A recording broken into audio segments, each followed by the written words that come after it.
The Lowe Post is brought to you by Goodyear, helping you discover the road ahead. Goodyear, more driven. And now, the Lowe Post. Welcome to the Lowe Post podcast. Under a foot of snow in Connecticut on Friday. Did some great sledding yesterday. I'm a very good sledder, if I do say so myself. And it's time for one of my favorite podcast episodes of the year as we near the tip-off of the 2020-2021 NBA season, when Kevin Arnovitz and I pick our 5 most confusing teams for the upcoming season. We do not tell each other who we picked, so there's a little improvisation going on. I'm interested this season, KA, because my 5 most confusing teams skew unusually toward good teams. There are very few mediocrities or bad teams in my list. I'm curious to hear what your list is. But first, how are you doing, sir? I'm well. How are you? I'm good, man. Great sledding yesterday. Just fantastic. Sledding is just a great time. I don't ski. I don't snowboard, but I sled. I snowshoe occasionally. Snowshoe? When I'm forced to go to a snow/ski location. Have you seen the curb where Larry David goes skiing and why skiing is not for him?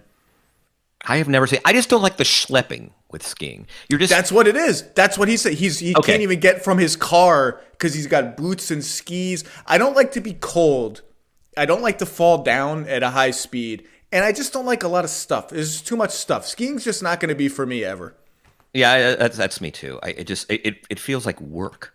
It's manual labor. I'm on vacation. I want a hammock and a book and sand. It's like when I lived in New York, my evaluation for attending any social event was, am I going to be in transit to and from for more time combined than I will be at the social event? If yes, I'm not going. It's just like, if it's too much of a schlep, I'm just not going to do it. I'm too old for that. Anyway, okay, 5 most confusing teams. Kevin, I love this podcast. I always defer to you. Who is your number one? I don't know if you rank them in cardinal order or whatever, but who is your number one most confusing team for the NBA season? Okay, just real quick disclaimer. I promise it will be short. When I say a team is confusing, I do not suggest that they are defective. It's my confusion. It's my inability to sort of get a handle on what they are, and that is not any. So if this is your team, I'm not impugning the executive. It is just me, Kevin Arnovitz. I don't know how to kind of approach this because I am a muddled thinker. So is that with that not implied by the word confusing? You feel the need to preemptively describe what this exercise is? But I think, like, if I said, God, if you were trying to explain something to me and I said, I don't know, man, you're confusing. That's a critique. That's a criticism. You might take umbrage at that. That's not kind of the cycle here. It is, I am taking responsibility. I am the evaluator who can't get it right. And I'm going to start with the Washington Wizards. Not on my list. Okay, I'm excited. Let's go. So part of this is born out of our last podcast where I kind of just dismissed them. Yeah, they're going to be a crappy defensive team and, we'll see. And a lot of spare parts. And I kind of dug in.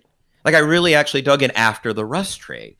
And first of all, I think the Russ trade's fascinating because, I think we can over-index. I've kind of reformed a little bit on the culture question where I think we kind of fetishize it and it's really a series of abstractions. And maybe Daryl Morey's right. It's a 3-game winning streak. But, what was so interesting is for the first time in ages, and I'm talking like pre-Gilbert Arenas, like the Washington Wizards' 2 best players are guys who are just like, the trains are going to run on time. This is a complete sort of operation where serious people are trying to build a serious entity. And like that, I think, is kind of interesting. And, I didn't love that they gave up the first, but when you started kind of drilling it down, it was good. And then, like, I realized I like Troy Brown. I liked Troy Brown last season.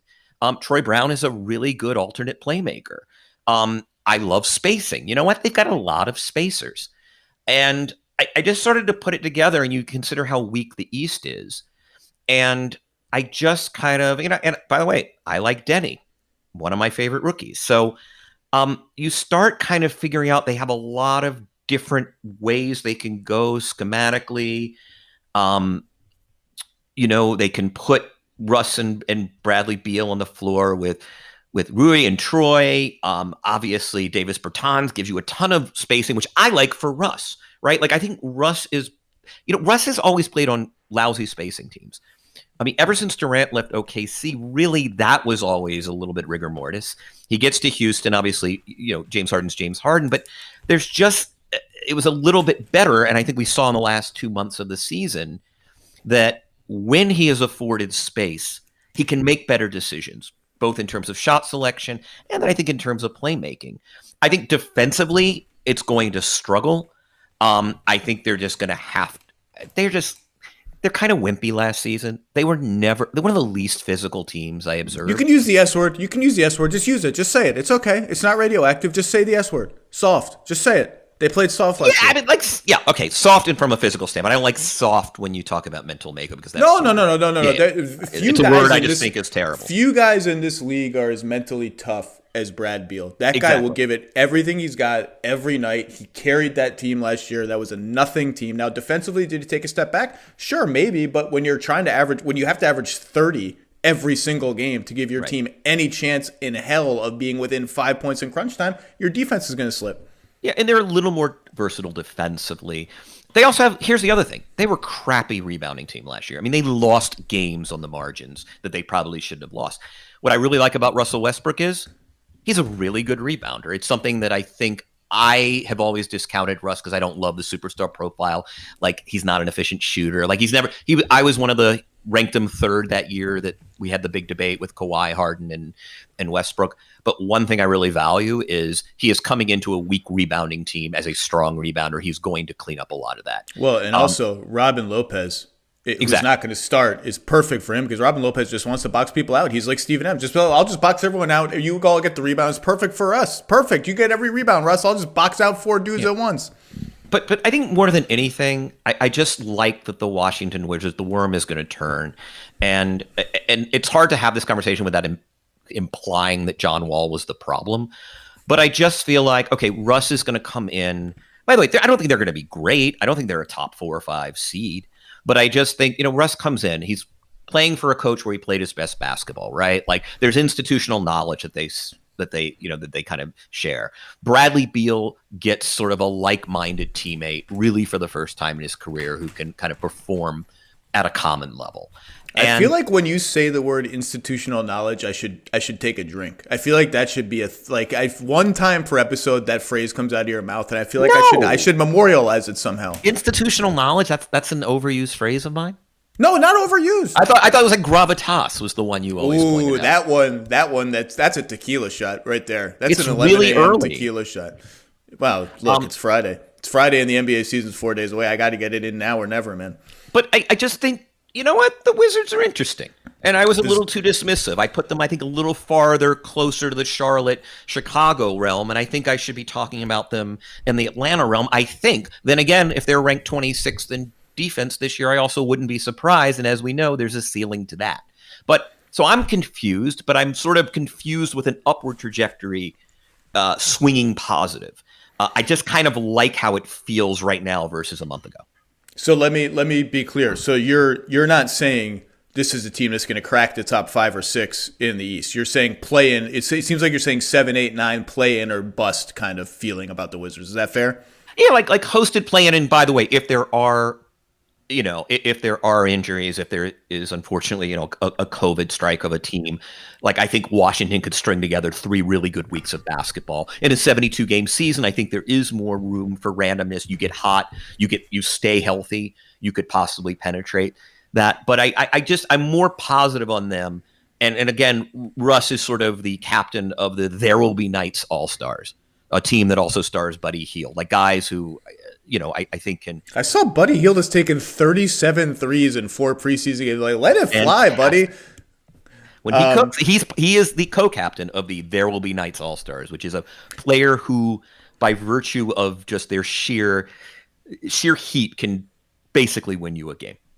My guy for that is Bobby Portis. If you watch the right 15 games every year, Bobby Portis is like, you'll be like, is this guy first team All-NBA? This guy's incredible. And I like having a guy like that because he's going to, in the regular season, he's going to win you a couple of random games because he has a crazy game. Anyway, I'm with you on the Wiz. I think that it's play in or bust for them. If they don't get, and maybe, like you said, they're in contention to host a play-in tournament game. If they don't make the play-in, something bad has happened to their team. To your point about Russ, I wrote about this when he was with the Thunder, and I interviewed Nick Collison about it. And I'll never forget it because it was a really good interview. And Nick, as the cultural touchstone of that team, was always very open about the sort of inner workings of their X's and O's anyway. Rarely did they give Russ any opportunity to run spread pick and roll there, right? Like Russ, Steven Adams, and 3 shooters. They got to it a little bit more as they got closer to Durant's exit. So it would be like Russ, Waiters, Durant, and another guy who is a decent shooter whose name I'm blanking on. It doesn't matter. When they would get to those alignments with Durant at the 4, like Russ was unstoppable. He was in the lane at will, spraying out passes to shooters, lobbing to Steven Adams. I once interviewed Steven Adams and said, man, you're starting to look like Tyson Chandler dunking alley-oops. And he was like, in his little Steven Adams way, oh, really, mate? Tyson Chandler. I can't do it at New Zealand. It doesn't matter. I'm not even going to try. And people would go under screens, but Russ was so explosive, he would just beat you to the spot, and he'd be at the rim if you tried that a lot of times. And I think he still has that in him. And I think this ecosystem is going to be like that for him, so that even if, people are worried he's going to take the ball out of Brad Beal's hands too much. Yes, that's going to happen. That's fine. But I think this ecosystem is good for him. And by the way, part of the reason I think that is I'm really bullish on Thomas Bryant as an offensive center. A starting caliber offensive center. He's shooting a lot of threes. He's a good shooter. He's an explosive dive guy. But as you said, he has not been a good defender, although I thought he made progress in the bubble. He's been a terrible rebounder. He does the thing where he gets caught trying to block shots too late, and so he does nothing. He doesn't block the shot, and he's out of rebounding position. He does that a lot. But I just think this is going to be a really good offensive team. And if they can get to 20th on defense somehow, I think it's a play-in shoe-in for them. I like their team. And the one thing I will say, though, is I think there was reporting this week that they're going to be pretty cautious with Russ on back-to-backs. And so that's something that you're going to have to monitor. But I didn't put them on my list as confusing because I think I'm confident I have them pegged pretty well. I think that's what they are, and that's what it is. Yeah. I mean, and by the way, I would like the ball taken out of Bradley Beal's hands sometimes because he was overworked. And by the way, he's a really good off-ball player. All of the Paul George complaint. Look, I don't want to run him around singles all night, but I think that can be really effective. And again, Russ plus spacing is a different player. And I'm with you. You have Bertans out there. You have Bryant. You have Beal. We'll see. Brown, I think, can become, I think it's a decent stroke. I think that's a 37% shooter waiting to happen from distance. I just think there's so much room for him to operate. And again, if defenses meet him in the paint, you're right. There's somebody, at the rim who can be a recipient. And I'm sort of liking it. And the reason they're confusing to me is, again, because I didn't like it a month ago and largely because I didn't really look. Okay, let's move on. I'm going to continue to defer to you because I have something in my gut is telling me that your number 2 confusing team is going to be on my list too, that we're going to overlap. I feel it. I feel it in my gut. Mm-hmm. Just like I knew my wife and I were going to have a girl. I knew it. I felt it in my gut and I was right. So I'm feeling it now. All right. Kevin Arnovitz, number 2 confusing team. Who is it? So because I don't rank now, I'm trying to look on my list and see which one. Don't overthink it. Don't overthink it. Just okay. The New Orleans Pelicans. Yes. All right. You got it. I knew it. Okay. Tell me why. So first of all, what is the goal there? And I think they're trying to win. I obviously think the personnel that they've accumulated suggests this is a team that wants to succeed, wants to get into the playoff, wants to make some noise. The Adams extension to me is fascinating. Because on one hand, what is the market for that guy, given what we know about centers these days? Probably less than they're paying him. You know what, though? One caveat I'll give that, and I've seen Hollinger has been really critical of that deal, too. And I get it. I'm semi-critical, but I get it, yeah. Here's the one thing. I think all the extensions to the Tatum, Mitchell, Bam, Fox, etc. group, Paul George extension, likely Kawhi Leonard re-signs, potential Rudy Gobert extension. All of a sudden, next summer is a lot of cap space and not a lot of guys. And I think that Adams deal will look less damaging once we get through all those things. I also think, just apropos of nothing, I'm kind of surprised given that cap environment, and we're only 3 days from the deadline, that we haven't seen any extensions yet for this group of rookie scale eligible guys, because I think teams should look at that and say, oh boy, there's a chance that John Collins is going to get the max or Derek White's going to get more than we want. Let's try to lock him up now. But that's apropos of nothing. Continue on the Pelicans. Yeah. So I mean, I think that's interesting also because here's another reason why they're confusing, and I'm going to take a detour here. You look at the personnel and you're like, God, they need more shooting. And then you dig in, and it was like, they're bringing back 3 guys who are high volume, high usage 3-point shooters, right? Like Ingram, I didn't even realize he was 39%. I mean, obviously I know he had a great year. I don't think of him as a shooter. There's always been something a little off there. It's not pure. And yet, wow, he hit it 39%.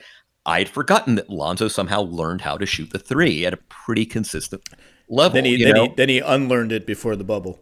Of course. But I think there's enough of a history and I think work ethic there that he could potentially get it back. And then obviously JJ is running around making 50, Lord knows how many percent of his threes. It's insane.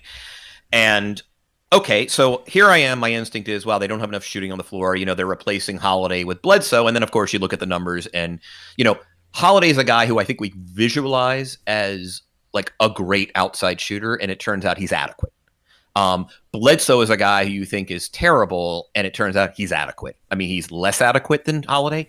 So do they not have a lot of shooting, or do they have a lot of shooting? I know they have a fair amount of playmaking, and I like that. Bledsoe can get to the rim. I mean, I've been extremely critical of his playoff performances, but he has the strength, and he has, I think, a vision for himself to get there. He's not as bad of a passer as I think most of us imagine. Obviously, Lonzo is Lonzo. He makes fantastic plays. And Ingram's gotten better. This is not straight line drive tunnel guy anymore. I think Ingram's a good passer. I think Ingram is a B passer who has a chance to be an A- passer. Yeah, and was frankly a CC plus for the beginning of his career, really till he got to New Orleans. And that might have just been environmental. So they're trying to win. And obviously Zion, we haven't even talked about. Now, the funny thing is, Zach, I want to see Zion at the 5 a little bit. I know they've invested in Adams. I know he's a great culture guy. I just kind of I feel like they're going to be nights where they're going to have to do this. And they'll be really good because you get you can space a little more. I think Zion is kind of a modern 5. So that was the other thing with Adams. It wasn't so much the number or the length. I am mindful of the fact that people are just going to be throwing money at random guys next season. Yes, I think centers are cheaper, but also, okay, that's an interesting way to go with a guy like Williamson that I think should play alongside more space. This is my number 1 most confusing team in the NBA. I have absolutely no idea what to expect of them. No clue. Was really high on them before the bubble, then they shit the bed in the bubble. Zion looked horrible. You hear their Zion stats in the bubble. Are you ready? So in the regular season, was Zion on the floor? Plus 10 points per 100 possessions. And as I've dove is definitely not our word, dove or dived into before, a lot of that was defense and a lot of that was luck. Just bad opponent 3-point shooting. Some of it was New Orleans' offense was a lot better. Their offensive rebounding was monstrous, so teams couldn't leak out, that kind of stuff. But a lot of it was luck. In the bubble, was Zion on the floor? Are you ready for this? Yes. Minus 24 points per 100 possessions, which is like, if you put me on the floor for like 100 NBA minutes with the right personnel around me, I might not be minus 24 for 100 possessions. I might be able to do better than that. And so they were so bad in the bubble that I'm left confused. I don't think they have enough shooting, to your point. I think they're going to try to play really, really fast. I think they have to play really fast. Even when they were rolling with and without Zion pre-bubble, their half-court offense was poo-poo. And you just can't play in transition all the time, not even in the regular season. You can't play. You're still going to have 75% of your possessions are going to be in the half court. So that worries me a little bit. And Stan, his teams have always played in the 20s in pace with a couple of exceptions that were like 11th or 12th. Is he going to run? Are they going to really run? Are they going to get out and play the way they have to play? Are they going to force a lot of turnovers, which is something that Stan's teams have typically not done? I just don't know what to expect of this team. I don't know if I believe in Lonzo's 3-point shooting. Zion at center is an interesting wild card. I think it will just remain a wild card. I think they'll use it. I think it'll be a regular part of their rotation. But between Adams and Hayes and even Melly, Can he hang defensively? We'll see. But I like their team. I like their depth. I think you're dead on about the playmaking. Depth is a concern of mine a little bit. Well, I mean, you bring Hart and Reddick off the bench. Okay. And so that's two rock solid guys. I thought Josh Hart had a really nice year last year. Only shot 34% from three, but I thought his all-around game. And I'm still a Nikhil guy. Like, I think there's something there. People like Lewis, like their young guys will get better. Is Hayes ready for a big role? I don't know. Like I can see what you're saying. That depth could be a little bit of a concern. There's just a sheer level of talent here that is interesting. I just throw my hands up in the air. I want to see what they look like. I want to see how they play. I want to see what the results are. Right now, I have them penciled in as sort of the equivalent of where I had the Wizards and Hawks in the East, is sort of a play-in team that could host a play-in tournament. Some people have them higher than that. But that's sort of my equivalent of just shrugging. I just don't know. Yeah. It's funny. One of the great contradictions, and obviously they have too much talent to even stealth tank. But one of the most fascinating things about this season is there are two reasons to tank that have never been more prominent. I mean, one is our friends who handicap these things. This is a terrific draft class in 21. The other is one of the disincentives to tank is like when you're not winning, and particularly when you fall out, revenue at the gate and the associated revenue streams just goes through the floor. Like, it's terrible. This year, you will not be penalized for that for much of the season. It looks as if, and obviously the 21 draft. And yet there's only one team in the West that is sort of unequivocally not trying to win. It's also the team that owns 41% of all future draft picks in the league, and that's the Oklahoma City Thunder. New Orleans, Zion's health is also, I mean, that's not yeah, that was implied by how bad he was in the bubble. He was not in shape. He just did not look good. And I just got to see what he looks like. To me, that's the greatest source of confusion. And so far as you can't handicap them is like, you just don't know how frequently he can play, and especially in a slightly compressed schedule.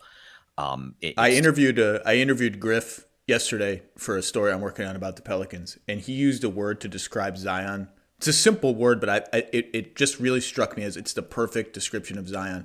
He said Zion is so sudden that it catches defense, and like sudden is exactly like, you can use the word explosive, ferocity, whatever, but like sudden was such a good word because he's from catch to rim. If you blink your eye, you will miss it, and they'll be going back on defense. He's so sudden. It was a perfect thing. I also think their offense will have a little more structure this year. I think Stan will introduce more structure. It'll be less free-flowing. I think they're going, based on what I've heard, they're going to try and unlock Zion as a ball handler a little more. Like, we'll see some Zion Ingram pick and rolls. We'll see stuff like that. But to your other point about tanking, this is an organization that understands its market, and that the Saints are everything, and they need to, even in a year with no fans, they need to gain a foothold, keep whatever foothold they have. And number two, I really think the lottery reforms have changed the league. Like, we've seen teams tank and end up picking 5th, 6th, 7th.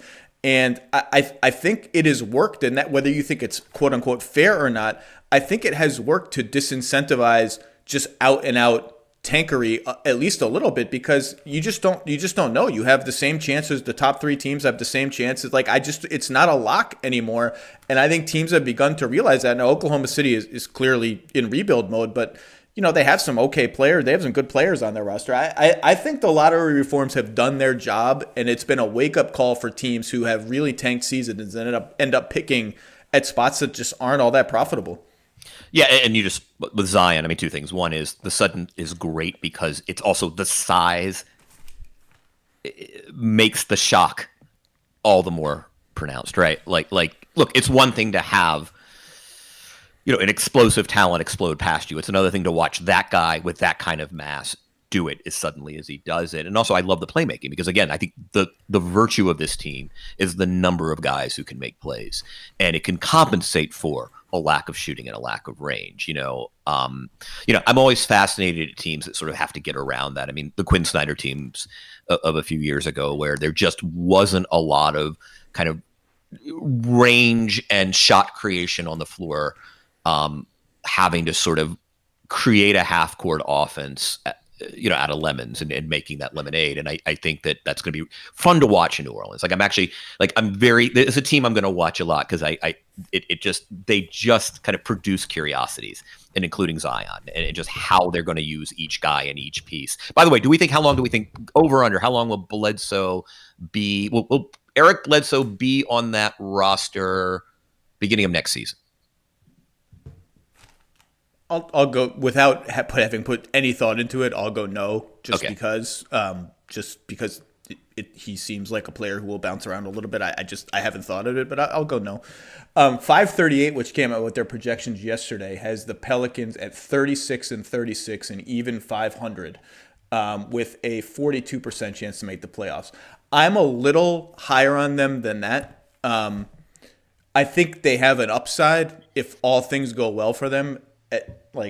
Could they finish sixth? I think that's potential. I will not pick them to do that. I don't think all things are going to go right for them. I think they're a play-in team. But I do think they are one of my curiosities. I will watch them a lot for all the reasons you've outlined. Okay.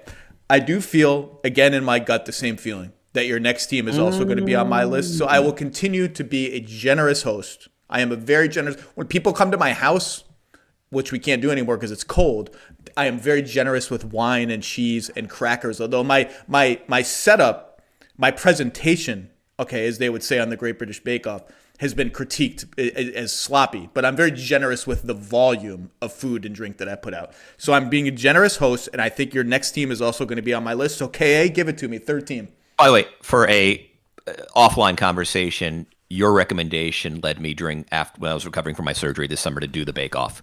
And I quite enjoyed it, and it is just sort of a happiness machine.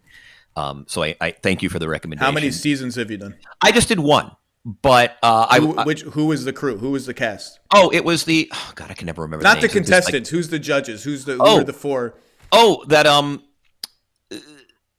old woman who's just fantastic. I don't know the names. They're both old. Mary Berry and Prue. Prue is the and glasses. Did she wear colorful glasses?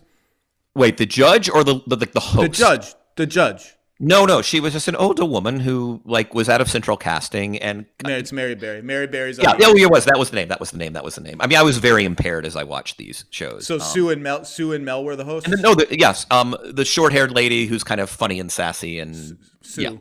Yeah, like her. And the guy was the other judge. He was kind of harsh. He was like the Simon Cowell of. First of all, it's not the guy.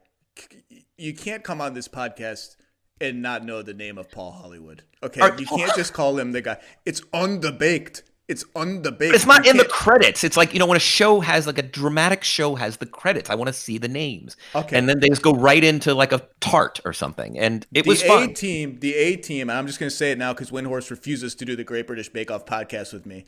The A team is Paul Hollywood, Mary Berry, Sue, and Noel. That's it. I will hear no other answers. Give me your third team now. No more Bake Off. For the same reason, every year they're a confusing team because they're projected to be middling, and I just see them as much better. The Portland Trailblazers. Not on my list. I was wrong. Okay. I will give you a quick Portland. Go. You can justify it, but we're going to move on quick because I'm not confused by them at all. But go. Give me your reasons. As usual, I look at the projections. I think these are intelligent people running intelligent models, and they all have them as a middling play-in team. And I look at a team that basically has the best pick-and-roll player in the league, and Damian Lillard, who's going to be an MVP candidate this year. CJ McCollum, who would be an all-star in the East every year. They had weaknesses, defensively. I think they fortified them. Look, I know Covington's not the 1-5 defender everyone thinks he is, as demonstrated in the OKC series, but he's freaking good. He also provides range. They are stacked in the front court with a lot of interchangeable parts, and Nurk is back. And, I just think they have 5 playable bigs in various contexts. I think they can go big this year. I think they can go small. I think there's range. Gary Trent Jr. was a revelation. I know you've been on that island for a while. I just see a lot of strengths and not that many weaknesses. And so why am I seeing them projected 8th or 9th when I see them as a top 4 potential seed if everybody stays up? Well, Pelton's system had them 9th, but 3 wins away from 3rd. So people fixated on the 9th a little bit, I think, and did not really notice how grouped together it was. 538 has them at 40-32. That's good. And I think, they have them behind the Rockets, which is whatever. And behind the Mavericks and behind the Jazz, 6th in the West, I think. I'm higher on them than that. I'm with you. I like their offseason. I think they have some good depth, particularly when Zach Collins comes back, which is still kind of a month away from what I've heard. Yeah, about January. I also just think I think Nurkic is underrated. I think Nurkic is really, really good. Like in the East, he would be an all-star candidate. He's just not going to reach that level in the West because it's too good. And he plays really well off Dame and CJ. They're post and look, like we'll see how they do in the playoffs. They did make the conference finals 2 years ago, and they had an easy road there, relatively speaking. But I'm high on the Blazers. I've said before, it wouldn't surprise me if they finish third in the West. I don't think they will, but it wouldn't shock me. I think they're just a really good team. I think I think they are top 6. So outside of play-in. If they were in the play-in tournament, to me, that would qualify as disappointing. Likewise. And again, to your point about Nurk and everything else, like they can run pretty much any brand of offense, any package. They're not a fast team and never will be. And I don't think they have to be. And that's also another thing I like about them. You know, we talk about all these teams. There's a lot of crappy half-court treading water teams in this league, largely because I think the league has so much become random and early offense and transition. Like the Portland Trailblazers are a big boy offensive half-court team. They can run stuff out of the post. They run those little flares they've been doing for 75 years. With CJ and Dame, they've got range. They've got, some bigs who can pass. They'll come in with Carmelo to sort of bully ball for, 5-6 minutes. They're just, Harry Giles had a great game the other night. I love passing big men. I just think, and then they can, they can play a little Enes Kanter post game for 5 possessions and score freaking 9 points. It's like, I just think that they have a lot of different ways to go. And I think they could be really good this season. I'm with you. I like the Blazers. I think they're good. I like Nurk. Like everything about their team, like their uniforms, like their court. And Terry Stotts, like their defense was so bad last year. He has a history, and their teams have a history with their conservative scheme, which is a little Bucksy in some ways, of like ringing. I mean, they've had top 10 defenses with personnel that you look at and like, meh. They've had average defenses. Like, I don't think it's a lock that they're just this horrible defensive team, particularly with Covington. I think they could be average or even a little bit better if some things hit right.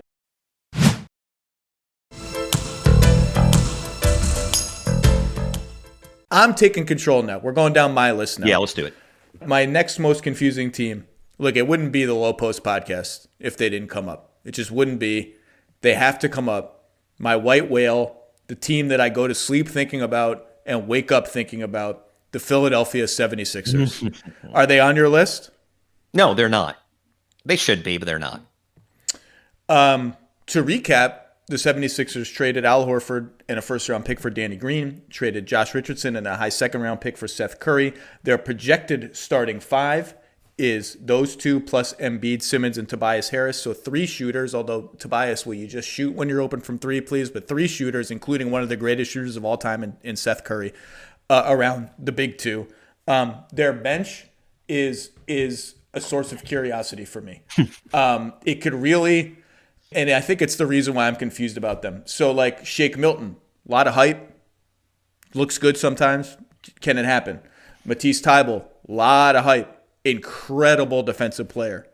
How good can he get from 3? Can he dribble? Like, can he pump and go and make the next play? Furkan Korkmaz will have 4 games where he's on fire from 3, then he'll vanish for a month. Dwight is Dwight. I like the Dwight signing. I think they need a little ballast for Joel. The Maxey kid has looked good in preseason. Mike Scott is, again, one of those guys who for a 5-game stretch comes out and he's on fire and then he disappears for a month.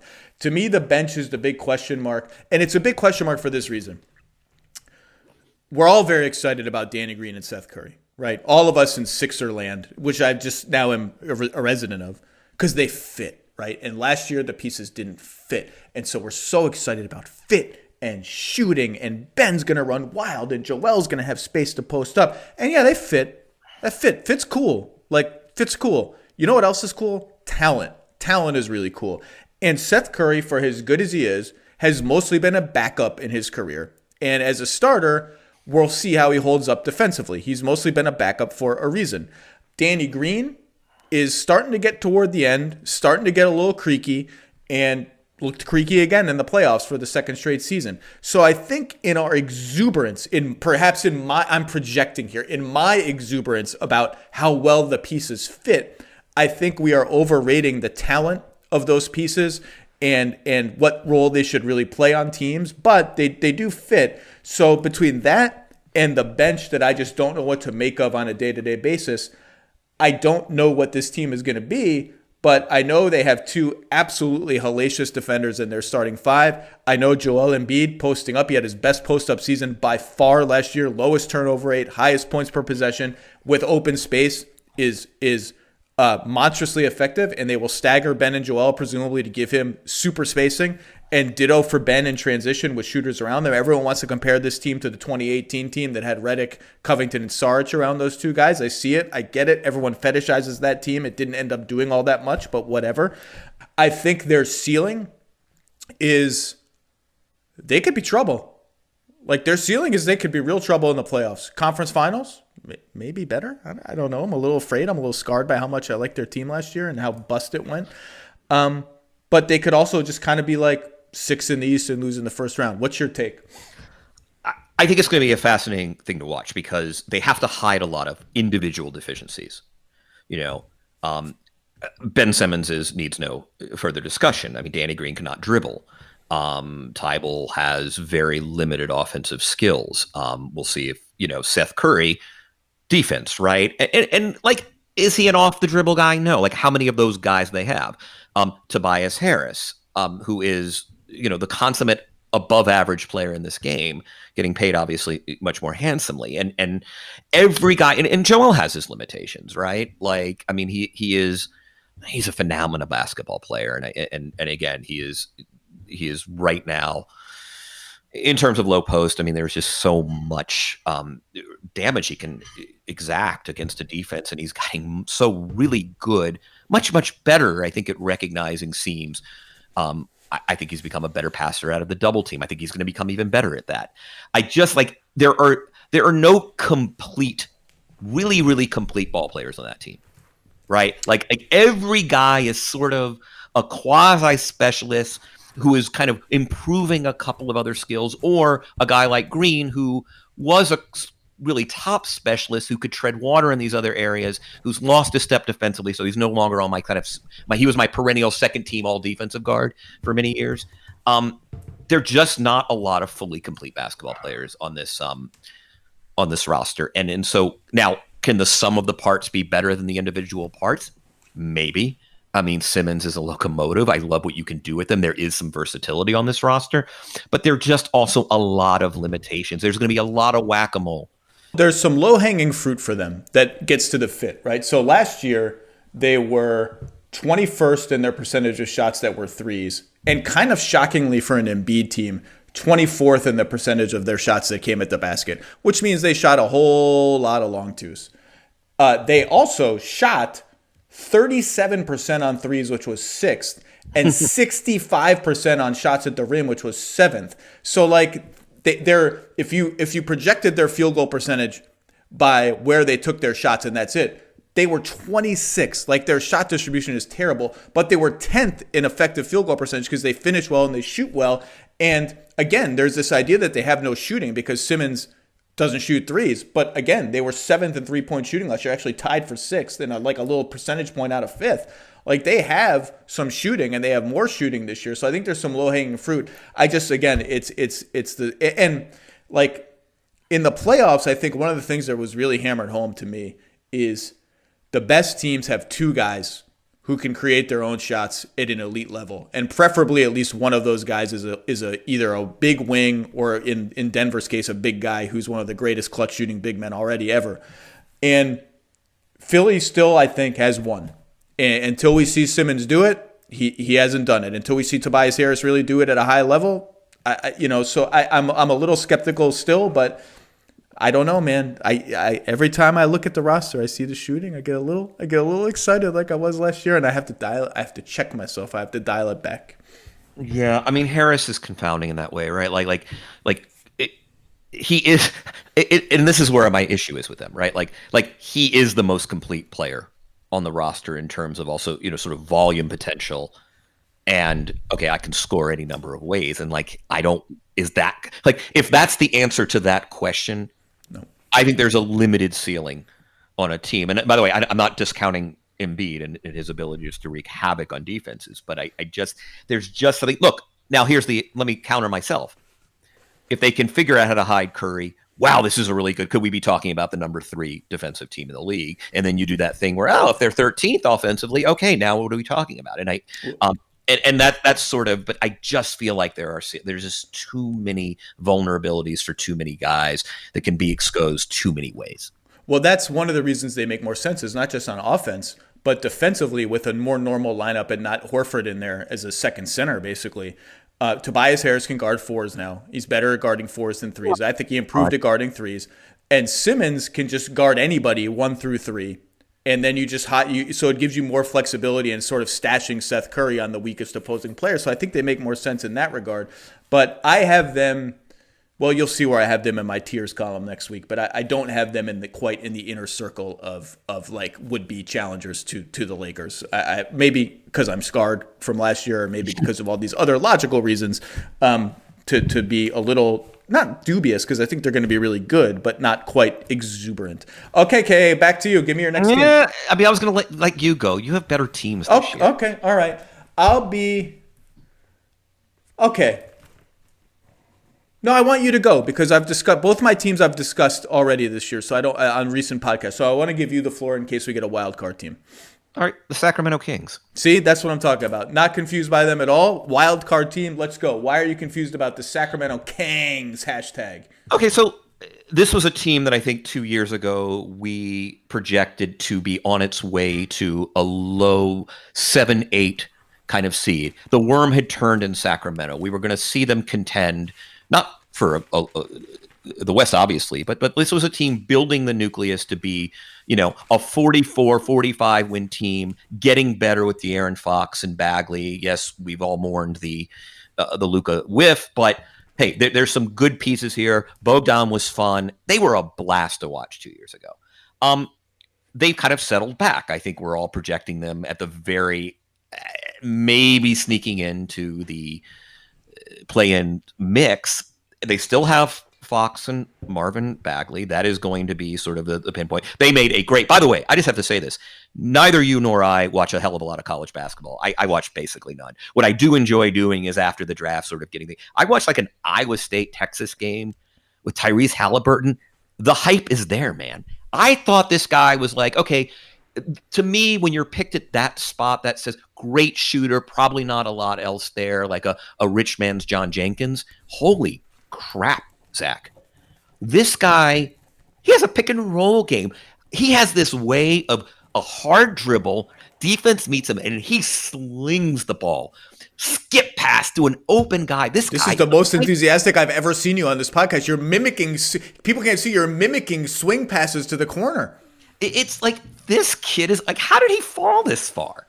Like, look, I'm not a scout, and I watched now a total of, in addition to some other clips, I probably watched a total of 28 minutes of this kid. But holy cow, is he good and fun? I just like and, one of my, and by the way, yeah. And ready to play now. Ready to play, not a project, not someone we're going to have to wait a year on. He's ready to be in the rotation now. Well, we'll see. I don't want to project too far. I'm very excited about Tyrese Halliburton. Many of the scouts I know were telling me preemptively, you are going to love Tyrese Halliburton, and I love him.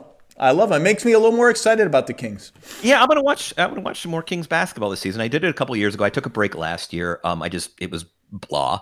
Just not fun. Again, there's a certain point where you're in the middle of the league and you're sort of in the 500 Mendoza line kind of teams where it's just you and you do the best column on this in the world, but like you kind of just, you're looking for entertainment value, and the Kings had it and then they didn't, and I think they're going to have it again. How good are they going to be? I don't know. I also think it's interesting when a new executive comes in, because I do think there will be personnel moves that belie sort of this is the path we were taking as of 2 years ago.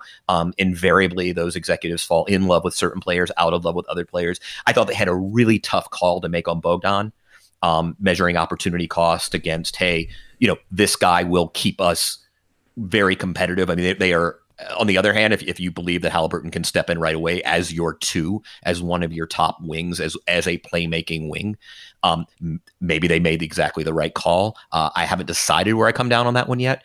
I think I'd like to see them deal Buddy for some additional pieces. I'm kind of over that. I think he is, again, the co-captain of the There Will Be Nights All-Stars, but I think there are probably teams that overvalue that player. And if there are good offers on the market, I think that might happen at some point. I'm curious to see pacing. They played fast 2 years ago. They were kind of plodding last year. Fox is really fast. He's also getting better, I think, and it will have to get better at sort of that half-court orchestration. He is theoretically a good pick-and-roll player. He's got wonderful vision. He can step by. His shooting comes and goes. I was hoping he'd be farther along sort of on that at this point. I'm a big Fox guy. And yeah, I'm just kind of, are they sniffing in the Phoenix area, or have they fallen back and now are they kind of playing like they've been so in the wilderness for so long? It feels like there's positive trajectory, yet they're falling back. And I just don't know what to make of them, but I'm extremely excited about Halliburton. And look, if that guy becomes if he's a really great second player on a good team, then they should theoretically be a good team in a year or two. I mean, that would be a home run to get the second best player on a good team in the draft. I'm not ready to even think about that with him. Yeah. You nailed it with the pacing thing. What makes me a little nervous about the Kings, among other things, is I think they're going to jostle around before they find an identity. And part of that is that they played weirdly slow last year after being an absolute turbo machine under Dave Yeager in his last year there.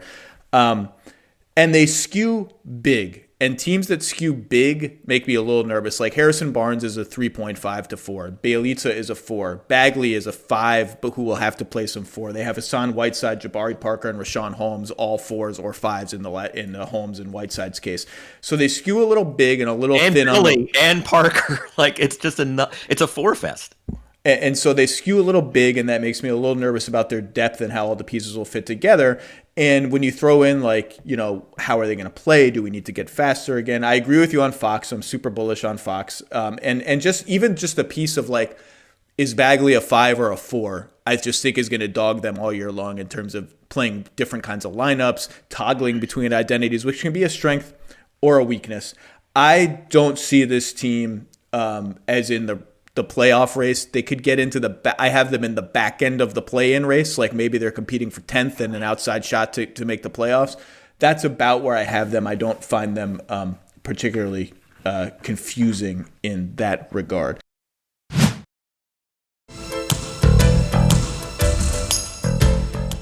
By the way, we should have talked about James Harden in the Philly section. Do you want to talk about James Harden for 5 minutes? Oh, sure. Yes, let's do Boy, did it get noisy on the James Harden beat yesterday.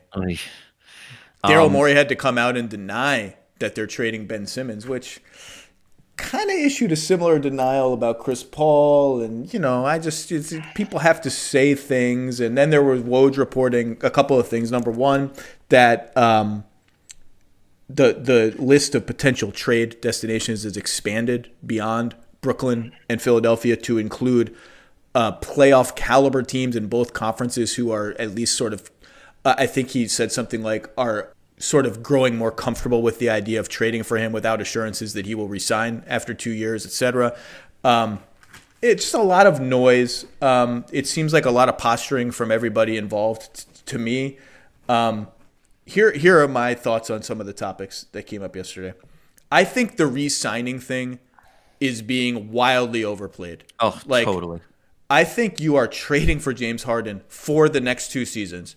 And if he re-signs, awesome. He's going to be 33 with the off-court habits that we've seen, asking for a mega contract, whether it's a max or not. I don't think that you're dying to have that contract unless you are a championship contender and you do what the Clippers just did and pay Paul George to be a championship contender, knowing you're going to eat pain on the back end. I even think his player option for 2023 is being dismissed as it's a lock that he's going to turn it down. Maybe it is because he'll want to sign a long-term deal of any type, but that's a $47 million player option. Depending on how the next 2 years unfolds, I don't think it's a stone cold lock he's turning it down. I think he will turn it down. That's certainly the safer bet, but that's a lot of money. I think teams that are interested in trading for him are just focused on the next 2 years. That's it. You're trading for him because you are getting him to win the title in the next 2 years, which disqualifies any team that doesn't think it can be in that conversation after acquiring James Harden, considering what you have to send out for James Harden. Thing number two, the Simmons thing, I don't care what anybody says now. I don't care what public proclamations are made by either side, what the rumors are. I think in my gut, no sourcing, no speculation, nothing hard. In my gut, if we get to the trade deadline or earlier, and Woj reported today that Houston wants to get a deal done sooner rather than later if they can find the right deal, whenever that is, I think Simmons for Harden straight up will be on the table. And then you haggle over whether the Sixers have to attach anything else. Again, there's no sourcing there. It just makes too much intuitive sense to me. I just don't believe that he will be completely off the table. The third thing I will say is, there are a lot of teams around the league who are, and good teams, who are having this sort of discussion in their front offices. You have a lot of people who are like, hard no. Like, he's going to be bad for our culture. He plays James ball, not basketball. Does he know how to play basketball anymore? And then you have like voices within those organizations being like, hey, it's James Harden. Are we really not going to have a meeting about maybe trading for James Harden? This dude finishes in the top 3 in the MVP balloting every single year. I don't know I know who some of those franchises are. I don't even want to speculate and say names, but I've said before on this podcast, if Tyler Hero and a lot of picks are the price, the Heat have to have a meeting. If Jaylen Brown and Marcus Smart and the picks are a price, the Celtics have to have a meeting. It's dereliction of duty to not have a meeting and not have one voice in that organization saying, hey, shouldn't we consider it? I don't know what those teams are doing. To be clear, I don't know what those teams are doing. But I just think that there was a lot of noise yesterday that I think it's just sort of status quo. Do you have any additional thoughts? Yeah, I do. What I'm finding in talking to executives and around the league is those two voices are actually one voice. The people who are saying, "Oy, the culture, it's James Ball, he doesn't know how to play," and holy crap, it's James Harden, are actually the same people. It is interesting just in a league where people have a lot of certitude, just how conflicted the scenario is for them, because it is so tantalizing. As you say, it's James Harden. You're acquiring arguably a top 5 player who in the next 2 years makes you an instant. I mean, if you have nothing else, he has dragged you by the scruff of the neck into the playoffs talent, right? And then you add anything else surrounding him. There's that. The other thing I want to explore about Ben Simmons is this. If I'm the Philadelphia 76ers and I'm willing to trade Ben Simmons, are we absolutely certain that there aren't one of 28 other teams who might give you a more attractive package? Now, if the answer is right, okay, because here's the thing: if I'm trading, why is it only a conversation with Houston? I'm opening up the phone lines. Well, Area code 215-555-Sixers. Putting your best offer. And look, if the answer is I want the player who is most likely to help deliver a championship in the next 2 years, the best answer might be James Harden. But if the market is open for Ben Simmons, for you're having a dereliction of duty, and I'm sure they're not, because it's a pretty thorough front office, by not having a whiteboard with 28 other teams and say, what is the best offer here for Ben Simmons? And so that's the thing. It's just like this certainty that it's these two guys for one another. I want to hear what the Phoenix Suns might give up for Ben Simmons. Like, I want to hear what any other number of teams. And so far as your first point, absolutely. I don't want the next deal. I don't want the next deal for James Harden. Like, that's the thing. And so you are trading for 2 years, which then again opens up the field, but also only opens up the field realistically to teams that feel like he is the thing that can vault you into the title game, or the NBA Finals with your existing roster. Because I don't want him on the back that next deal. Well, I think you nailed it. Like, I think there are several rebuilding teams who would trade a whole lot of stuff to get Ben Simmons as a tentpole player. 24 years old, made the All-NBA team last year, third team. I just think you look at Joel Embiid, who's 25 or 26, whatever he is, he needs to win now. And so, like, right, two prospects who are not very good right now, but maybe are kind of intriguing, plus a couple of picks, like, that just doesn't do anything for me if I'm Philly in that regard. And by the way, the last thing, the Nets offer is another thing that's being dismissed. And I guess maybe Houston doesn't want it. It's Karis LeVert is the headline player. That's not good enough for them. Fine. Maybe that's the case. If the Nets are willing to put in all the draft assets, and I'm not saying they are, and I think they would actually haggle really hard to try and limit the amount of distant future draft picks and swaps they would put into a deal for James Harden, because that stuff is dangerous. But if they get to a point where, let's say it's not working, the Nets aren't as good as they think they're going to be, whatever. If they get to a point where they up the ante on the draft assets, I just think history shows you, man, if you get everything, if you get the unprotected swaps and unprotected picks and they're far out in the future, like, that's really, really valuable. And I wouldn't scoff at, you might scoff at LeVert. Maybe he's not your cup of tea. I like LeVert. Maybe Raphael Stone doesn't. But the draft assets, unprotected in the future, distant future, like selling short, as Wendy wrote last week about what the Thunder and the Pelicans are doing, I wouldn't scoff at that. I don't want to talk about James Harden anymore. Who's the next team on your list? Let me go to my list. Where's my list? They were the Brooklyn Nets, actually, in this context. So I'm vetoing the Brooklyn. That's what I'm saying. Nets. Veto your list, man. The three teams remaining on my list are teams I've talked about recently, so I'm not that psyched. But the most interesting one to me is the Utah Jazz. And the Utah Jazz are on the list simply for this reason. They're loaded. Yes. Okay. They're loaded 1-8, 1-9. Bojan Bogdanovic, who missed the bubble, is back. Key source of secondary offense. A lot of their pet sets are based around his shooting. Hey, man, there are nights where he's primary offense. I mean, he's really freaking good. He averaged 20 a game for the last 2 years. Re-signed Jordan Clarkson. Not my cup of tea, but played well for them last year. Derek Favors, fair deal. Will back up Rudy Gobert so they don't sink in the minutes that he sits, play a little bit with him. And as I said previously, their numbers with Favors and Gobert on the floor, as much as everyone scoffs on that, were very good for 3 years running. +8 per 100 possessions, +9 per 100 possessions, +5 per 100 possessions. Good numbers. Mike Conley was surging toward the end of the season before the virus. Then he missed time in the bubble for family reasons and other stuff.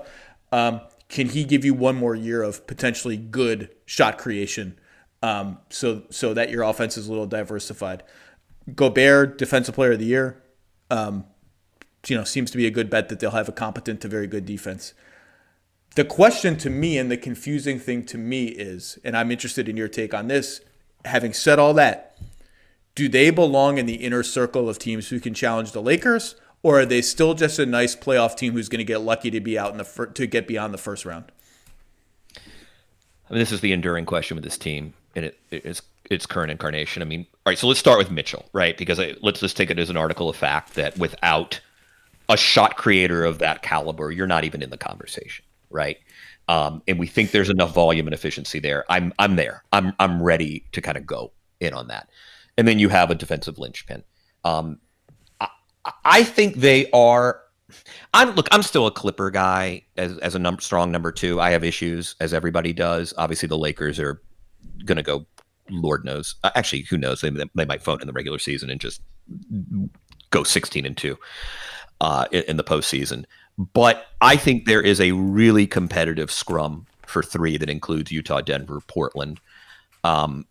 And I like it defensively a lot. Bogdanovic is really big. Like, the guy isn't a liability defender. O'Neal is fantastic. He was sort of a last cut for me. I love that they can scheme different ways. I think Favors has become an incredibly useful player for a guy whose kind of profile isn't generally what I like, a non-stretch big. New Orleans got great production in terms of good, like they were really good when he was on the floor last season. Changed their whole defense. Their surge in the regular season coincided exactly with Derek Favors coming back. Now, it's not Gobert, but actually it lets you play a little up to touch. It lets you kind of you can mix up the schemes with Favors.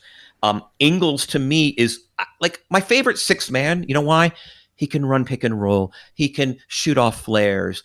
He's not small. He defends like crazy. Just the consummate 28-minute a guy who's just going to eat minutes and eat them productively. And I kind of love, again, I'm not a Clarkson guy, but there's just a lot there. There's great depth. I also feel like they're a particularly good team at sort of finding gems. Guys who can give you productive 10 minutes here and there. One or two of these players will, whether it's Hughes or someone else. Like, I really like it. And, Mike Conley's obviously a question mark just because, God, he just didn't play well last year coming off the injury. But I'm there. I'm there for the contending for number 3, whatever the hell that's worth in the West. Their starting 5, Conley, Mitchell, Bogdanovich, O'Neal, Gobert, plus 10 per 100 possessions last year. Very good on both ends of the floor. And by the way, I think could be better this year. Most of their core lineups were quite good last year. Ingles on the bench means the reunification of the Ingles favors pick and roll, which is a beautiful thing to watch. They're great together. We're forgetting Niang, by the way. Like, the guy shoots 40% from 3. Like, hustles like crazy. I like Niang's not. That's a good player.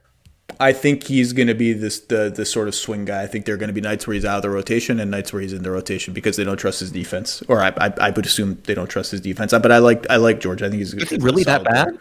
I didn't notice. No, he's smart. He's smart. He's smart, but he's a little slow. But he's smart. My hesitancy. I have them below. I'm picky about who I have in that next tier below the Lakers. As like I'm ready to anoint them as this is a legitimate potential threat. I don't have Utah there. And my hesitancy goes back to what I said before, which is to have 2 guys who can create their own shot at an elite level in the playoffs is just such a determining factor to me.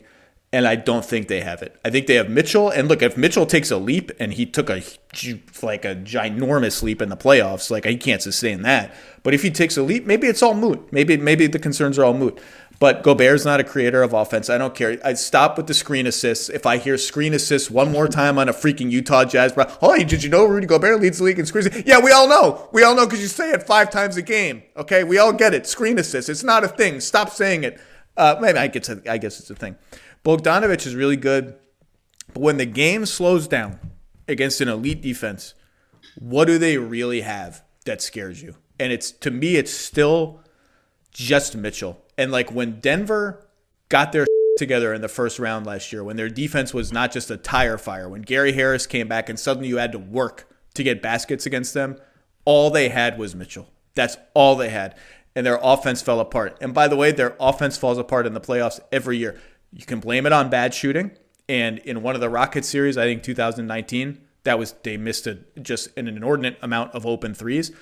But, that's part of not having a second elite shot creator because you don't get to the rim as much. You don't get to the line as much. You turn the ball over a lot. They've been sneakily a turnover-prone team. And it's also like it's a little Budenholzery in which they blame their playoff losses on bad shooting every single year. Like it's like that was always the thing with the Hawks. Well, we just missed a lot of open threes. Yeah, well, you lost. And we heard the same story last year. So I kind of need to see it. I think they're on the verge. Like I really like to see them. I think they're going to be a really good regular season team. They're a problem in the playoffs with their continuity and their flow and all that. I just think when you talk about can you get to the conference finals and really push it hard there, I'm not quite there with them yet. But the reason they're on my list is I look at their roster and I'm like, I like everything here. I like everything here. Why do I have this hesitancy in me to put them in this? Like I have Denver one little tier above them because of those 2 elite shot creators. But maybe I'm wrong. But maybe Conley. Maybe Conley is the answer. Maybe Conley has one more great year in him. So this is why I'm This is why I'm roiled with confusion about the Jazz. Right, and to me, I totally concede all that. I think I'm a little more comfortable saying in the aggregate they will get a second shot creator most nights. Either because, Bogdanovich I agree with that. is working against a mismatch. Ingles has one of his, hey, I'm running second side pick and roll and we're destroying you because, we have that flow and that's what we do to you. We kind of surgically pick you apart because Conley is the old Conley and there are going to be nights where that little left hand, he's going to do that stutter step, boom, off the screen, 3-pointer, he goes 4 for 9. From distance, and to say nothing of being able to set up guys and do what he does. And because I also think they have a very rare off night. They don't make a lot of defensive mistakes. Whereas Denver, hey, it can go either way. By the way, I like Denver a lot, but I think Denver is going to be awesome And I think I think the Jeremy Grant thing is there's too. I mean, he was good, fine. I think Denver's going to be awesome. Now, whether they can defend well enough to really dial it up in the playoffs when it matters, we'll see. But I think Denver's going to be awesome. I think Denver's better. I think Denver's better than Utah. Okay, yeah. And by the way, I think, look, I like Grant. I like JaMychal Green. It's just not. That's not a problem for me.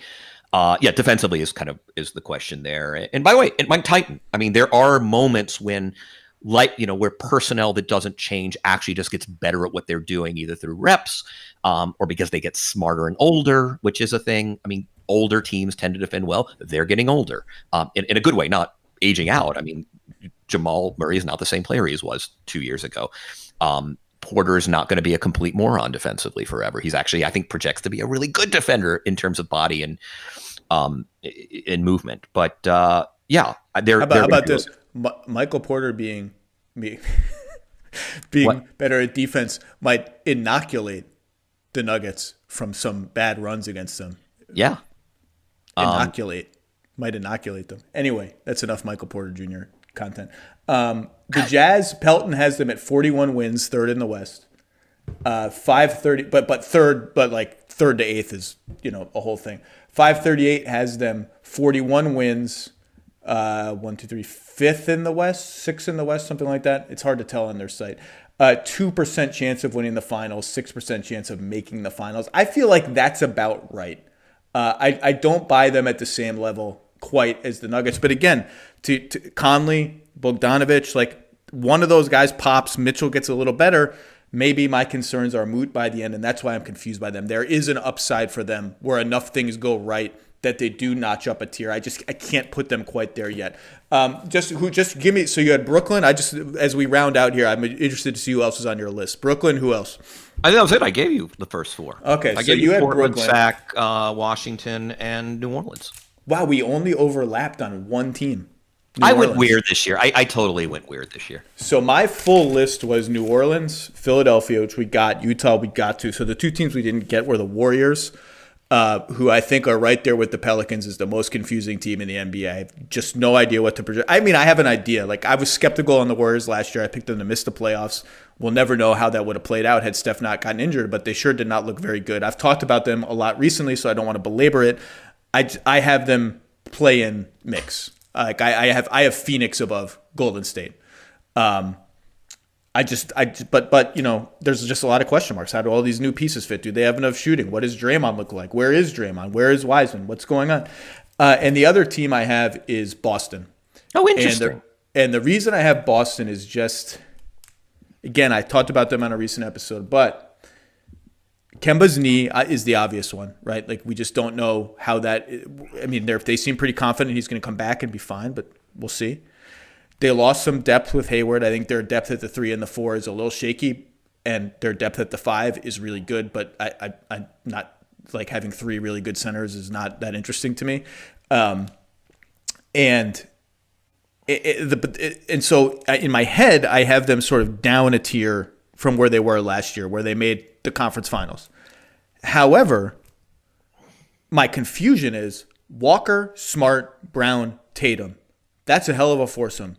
It got them to the conference finals. That foursome with Tice and a couple other, Grant Williams hit some corners, whatever, got them to the conference finals. So why does it feel in my gut why am I a little more pessimistic in my gut when that foursome did all the heavy lifting for them until the conference finals when Gordon Hayward came back? And on top of that, to your internal improvement point, what if Tatum gets 8% better and Jaylen Brown gets 12% better? That changes their team completely. So I have this dissonance in my soul about, I'm a little worried about the Celtics given some of the issues I brought up, but they still have that foursome, and at least 3 of that foursome should get better this year. Smart should keep improving too. He's not old. He's not past his prime. He's in his prime. So tell me what your temperature take is on Boston before we go. You kind of stole exactly what I was going to say, which is I sense this gloominess about the Celtics that it's a step back year. Kemba's hurt. Hayward depth. I exactly what you said. I'm like, give me those 4 guys. And by the way, they'll get some nice piece on the buyout market. They're fine up top. I like the Williams guys. I don't know Langford as a player well enough. I know he's hurt too, by the way. He's going to miss time too, which worries me. So, but I just feel like, okay, they'll hang around, and I know that they're that 4-man unit. And whoever, by the way, I mean, what's so great about that 4-man unit, I don't even care. I mean, you've got matchup considerations, Tice or Williams or Thompson, whatever. Like, it'll be fine.